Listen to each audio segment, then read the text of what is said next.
The best mages never lose their focus in the heat of battle. Today we're talking about the Warcaster feat in Dungeons & Dragons 5th edition.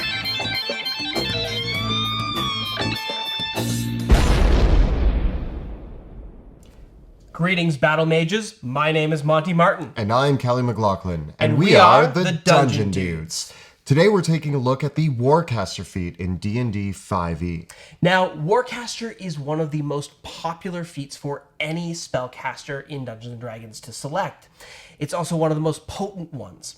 We're going to look at why this is and break down the unique rules interactions that surround this feat, even though it tends to be pretty passive in play. We're also going to take a look at various class combinations, spells, and other feats that work well alongside this one. We're also going to brainstorm a couple cool role-playing ideas for various battle mages of different classes, and take a look at a couple tips for dungeon masters for getting a little bit of extra challenges that you can throw in front of your warcasters. So, let's get rolling.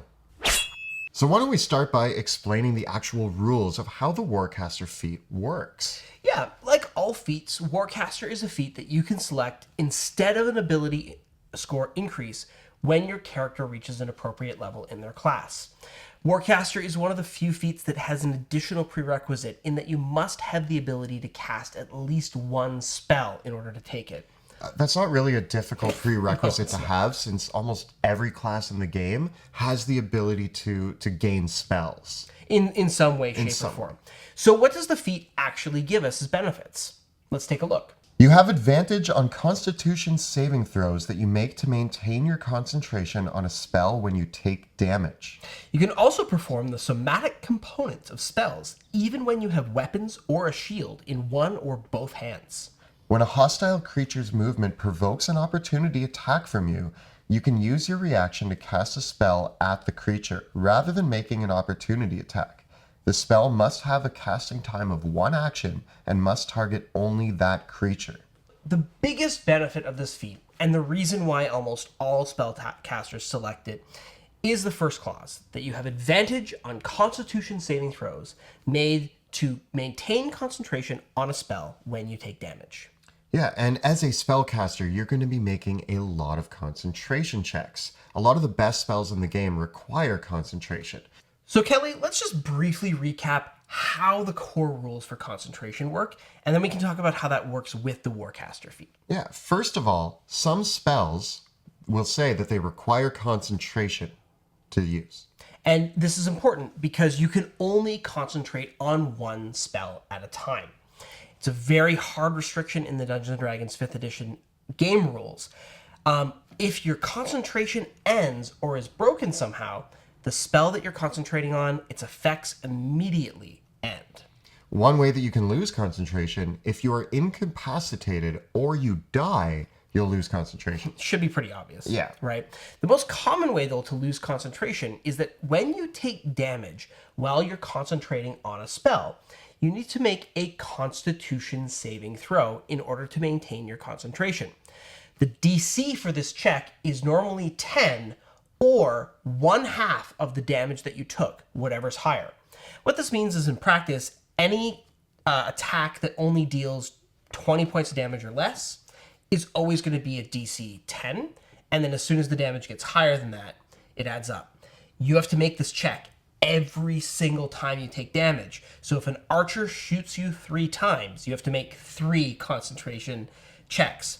Now, I'll qualify that by saying there's a shorthand called the concentration check that we often use because that's come from prior editions of D&D, but it's actually a Constitution saving throw, and this is really important. Yeah, it's important because any skill or ability that alters your saving throws or enhances them or anything like that affects the concentration saving throw. Yeah, so if you're proficient in Constitution saving throws under the effects of a bless spell, in fact, if that's the spell you're concentrating on, it would apply, or in a Paladin's Aura of Protection, all those bonuses apply to the Constitution saving throw that you make to maintain concentration on your spell.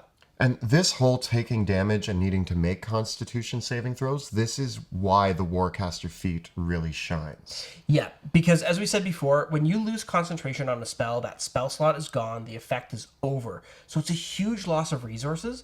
Not the least of which is because if you want to get that spell effect going again, now you need to cast it again, use the spell slot again. Any creatures that might have been trapped by whatever effect you're casting are now free. They can escape.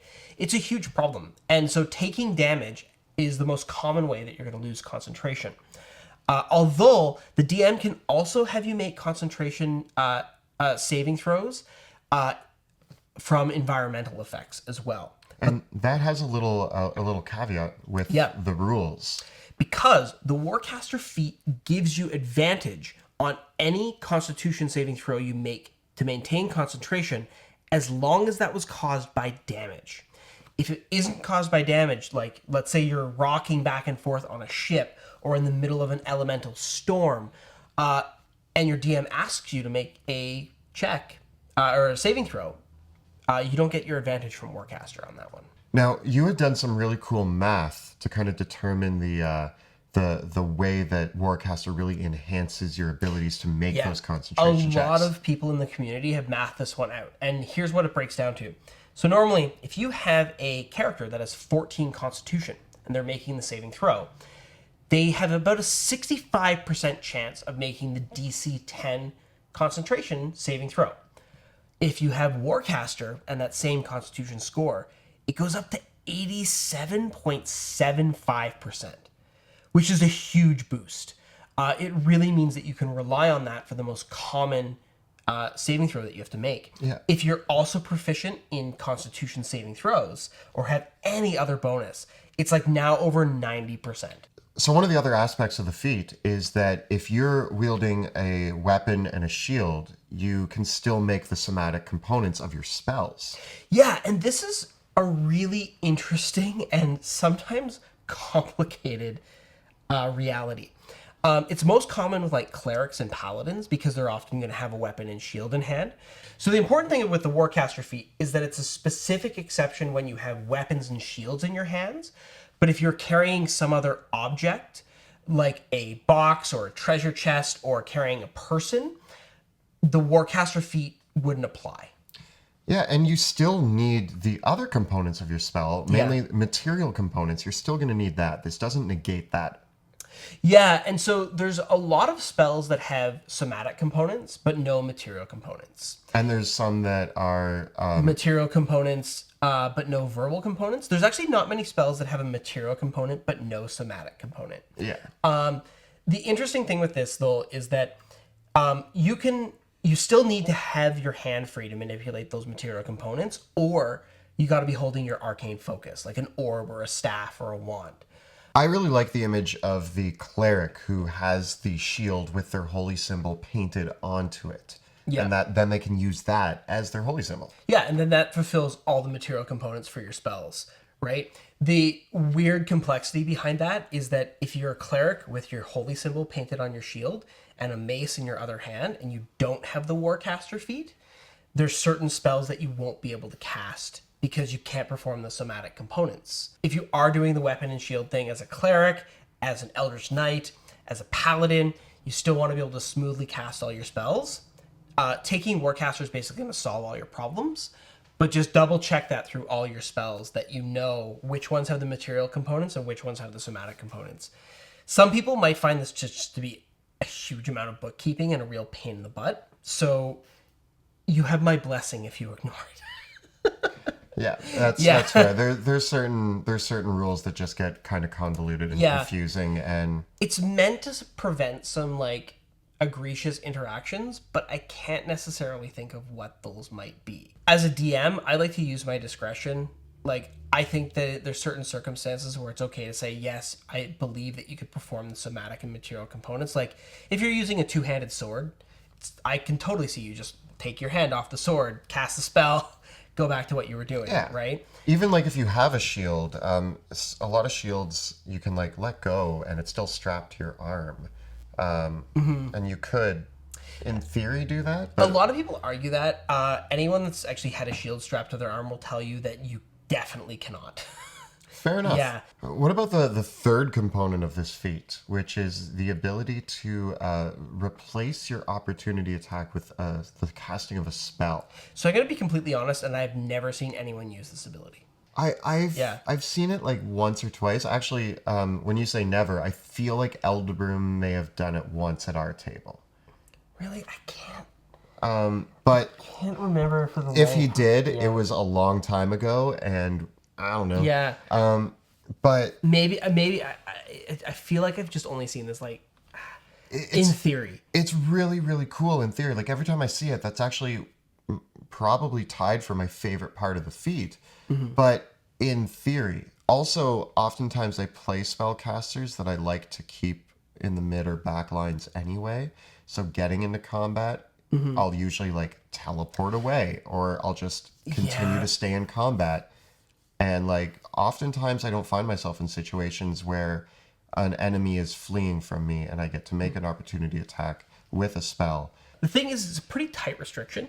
You have to cast a spell that only has a casting time of 1 action, and it has to target that creature and only that creature. So no fireballs. Yeah, no fireballs. So you could cast something like Hold Person or Disintegrate, which would be awesome. Like somebody tries to get away from you and you disintegrate. Another spell that's great with this is like Booming Blade or Green Flame Blade or Sword Burst, like the melee type attack spells. Yeah, that the are ones that require a melee attack as part of the spell. Those I think are what excel with this feature. Does the Warcaster feat interact with the riders of Polar Master and Sentinel that affect opportunity attacks? So specifically, this is the part in the Sentinel feat that says when you hit someone with your opportunity attack, their speed is reduced to 0. And with the Polar Master feat that says that you make an opportunity attack when someone enters your reach. Yeah, now with Sentinel, the tricky part there is the text of Warcaster says that you're replacing your opportunity attack with the casting of a spell. Yeah, you cast a spell rather than make an opportunity attack. Yeah. So Sentinel wouldn't apply. But with Polar Master, Polar Master says you get to make an opportunity attack, and Warcaster says you can cast a spell instead of rather than making an opportunity attack. So that one works.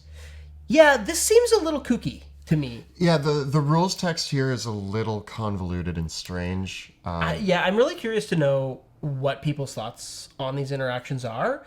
I'd really like to know if anyone's like played a character that took all these feats and did it work. Like, was it something that happened? Because taking Polar Master and Warcaster and then playing like a War Domain cleric seems like it would be really good. This seems obvious, but who should take Warcaster? Basically every primary spellcaster in D&D. If you're casting spells, Warcaster's just one of the best feats that you can take. Yeah. Concentration spells are the game-changing spells in your battlefield tactics. And you really want to get that spell out there and hopefully keep it in play for the entire combat. And so the question with Warcaster really isn't, are you going to take it? But when in your character's progression are you going to pick it up? And the answer is usually as early as possible. Yeah, it usually is. The hard choice there is, are you going to take it ahead of maxing out your primary spellcasting ability? Yeah. Right? Which again is why humans are so good. Yeah. Right? The variant human, so you can take Warcaster right away. Because definitely, like, if you have to wait until 8th level to max out your ability scores, and then you can't take Warcaster till level 12 as a wizard, well, by that time, you know, the ship is almost halfway sailed. Should you take Resilient for Constitution or the Warcaster feat? Because the Resilient Constitution feat will get you proficiency in Constitution saving throws, which for anyone except a sorcerer is something that's always on your mind. Like, sorcerers and Eldritch Knights are proficient already. Yeah, and if you're proficient in concentration, it makes sense to take the Warcaster feat first. Yeah, with the math on it basically boils down to this, is that until you get to a point where your proficiency modifier is +4, and you have at least a constitution of 14, that's when Resilient becomes as mathematically good, almost, as the Warcaster feat. Overall, I think if you can take both, that's the way to go, because it makes the odds of making the concentration saving throws like 97%. Why don't we talk about some of the role playing and tips for DMs? So I just love the name Warcaster.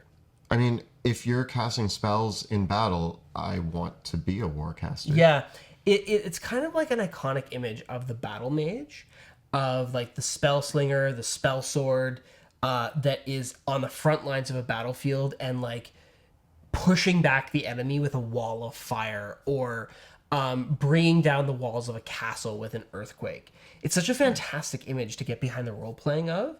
And there's some really cool subclasses that feed into that archetype. Yeah. Whenever I play a spellcaster, I remember always thinking like I should be on the back lines. But the way I've always played my spellcasters is that I'm actually like half the time leading the charge. I mean, it's not the best way to do it, but Yeah. if I have that warcaster feat, I'm a little more likely to be able to handle being in the fray than being on the back lines. Evocation School Wizards, or the actual War Wizard from Xanathar's Guide to Everything, and the Sword Mage. War Domain Cleric. Yeah. And even like Paladins. I think Paladins are often ones that benefit from taking Warcaster because they are on the front lines. Now, for DMs who have a player at their table who have Warcaster, we talked about this a little bit earlier, but the environmental hazards that kind of negate the abilities of Warcaster for your concentration checks. If you want to throw a curveball at your Warcaster, their advantage on Constitution saving throws to make concentration checks doesn't apply to non-damaging effects.